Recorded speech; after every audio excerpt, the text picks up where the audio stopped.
Estamos de volta com Impressões, hoje entrevistando o procurador do Trabalho, Eduardo Varandas. Nós estávamos falando um pouco sobre religião no bloco anterior e eu deixei uma pergunta no ar, doutor Eduardo, que é sobre o que existe hoje, a chamada bancada da Bíblia. Nessa análise toda que o senhor faz sobre as questões religiosas permeando outras esferas, qual é a sua avaliação sobre a existência de parlamentares que defendem essa causa? Bom, a primeira coisa que a gente observa é o aspecto hipócrita da maioria deles, não é? A bancada protestante, uma parte significativa, está envolvida em escândalos, está respondendo a inquéritos e processos criminais. Então, partindo da premissa, se tratassem de arautos da Bíblia, como eles se autoproclamam, então a honestidade é uma das virtudes que deve ser perseguida. E eu acho que é um aspecto que lhes falta, com todo respeito, pelo menos a maioria deles. Depois, aí mais sobre a questão nuclear propriamente, existe uma confusão entre a Bíblia e a Constituição da República. Eu, como cristão, eu posso me candidatar, como procurador eu não posso, claro, mas vamos admitir um cidadão cristão. Sim. Eu, como cristão, posso me candidatar a deputado estadual, a deputado federal, como pode um bandista, como pode um kardecista, como pode um budista. A Constituição proíbe qualquer forma de discriminação, inclusive em razão do credo. Agora, o que eu não posso é, no meu munus público, como deputado, como parlamentar, ter a Bíblia como norte. Eu tenho a Bíblia como uma questão de regra de vivência personalíssima. Eu não posso obrigar que outros indivíduos, sob pena de cuspir na Constituição, adotem essa mesma regra. E esse é o problema, além da hipocrisia, que é o maior deles, sem dúvida nenhuma, mas ainda que fossem homens retíssimos de caráter, ainda que fossem quase santos, como manda o Antigo Testamento, que é o que eles mais usam até do que o Novo, eu acho que haveria um problema de incompatibilidade. Se eu não tenho condições de apor as regras religiosas de lado, eu não posso me candidatar a ser um legislador.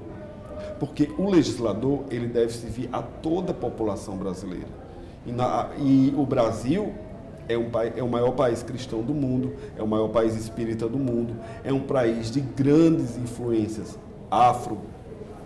africanas, está aí o candomblé para provar, então nós não podemos defender interesses de segmentos, pelo menos não como autoridades públicas. Nós temos que defender os interesses da República e o princípio maior da não discriminação. Então, essa discrepância de metas é que, na verdade, gera um transtorno terrível, porque gera retrocessos na legislação. Tem aí o Estatuto da Família, que quer impedir que casais homoafetivos adotem, quando o próprio Supremo Tribunal Federal, eu entendo inclusive que esse projeto de lei é inconstitucional, quando o próprio Supremo Tribunal Federal já assegurou os mesmos direitos para casais heteroafetivos para casais homoafetivos. Então, essa questão, em tese, já foi superada. O que o Supremo diz foi que não importa a sexualidade ou o gênero da família, tendo como núcleo o amor e sendo uma vivência habitual, é uma família, e não só homem e mulher. Então, aí eles tentam, através de dogmas do Antigo Testamento, principalmente, e das cartas de Paulo, que sequer conheceu Jesus, impedir que pessoas homossexuais consigam direitos já assegurados pela coisa julgada do Supremo Tribunal Federal. Então, isso para mim é uma aberração jurídica. E isso para mim, sob o aspecto teológico, já que eu falei que eu era cristão, é uma falta de amor ao próximo. Então, se eles estão preocupados em cumprir tantas regras secundárias do Antigo Testamento, deviam cumprir os principais mandamentos de Jesus, que é amar o próximo como a si mesmo. Isso aí eu acho que eles não fazem. E quanto à corrupção também tem o não roubarás, né? Também é bem importante. Sim, pois é. Isso aí pressupõe eu que está dentro do aspecto hipócrita, né?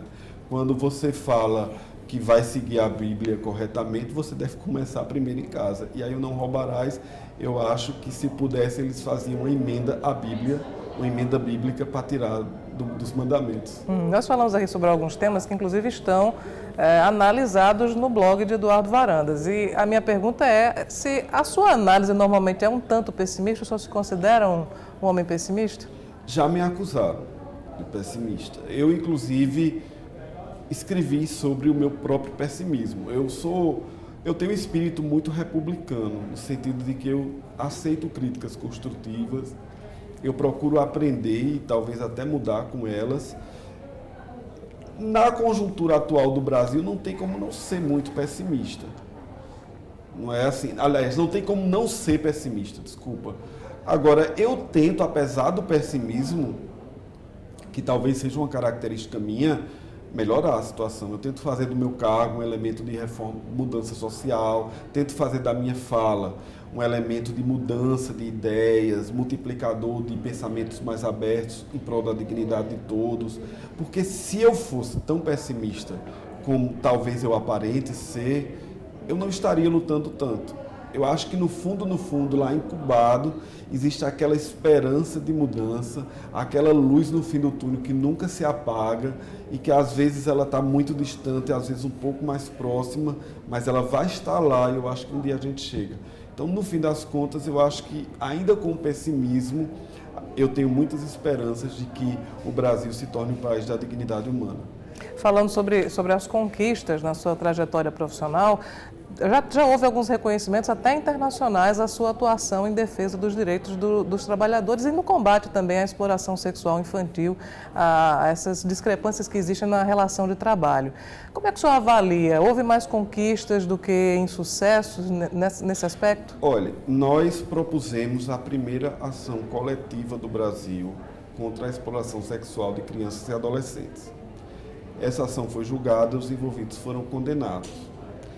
E, de imediato, o Ministério Público do Trabalho marcou um evento em Brasília para discutir essa ação. E uma colega minha, Jane, ela me disse o seguinte: você está plantando uma grande árvore, você está nos apresentando a semente, mas não espere que você vá descansar nas suas sombras e nem se alimentar dos seus frutos. Isso foi a mais pura verdade. Ela também me disse que a árvore iria crescer e que outras pessoas o fariam muito tempo depois. Então, o que eu vejo é que, apesar de 10 ou 12 anos após proposta da primeira ação civil pública sobre o gênero, pouca coisa foi feita e pouca coisa mudou. Aliás, se a gente for pegar agora com a crise econômica, possivelmente muitas meninas serão postas para fora de casa, serão expostas à questão do meretrício, à exploração sexual, e a gente vai enfrentar uma estrutura social pior do que a gente já tinha antes, porque é claro que a economia, como um dos segmentos da nação, vai influenciar na questão social. Então eu estou preparado, inclusive, para todos os reveses. Estou ciente de que esses reconhecimentos me honraram muito, mas eu não fiz nada mais do que o meu dever.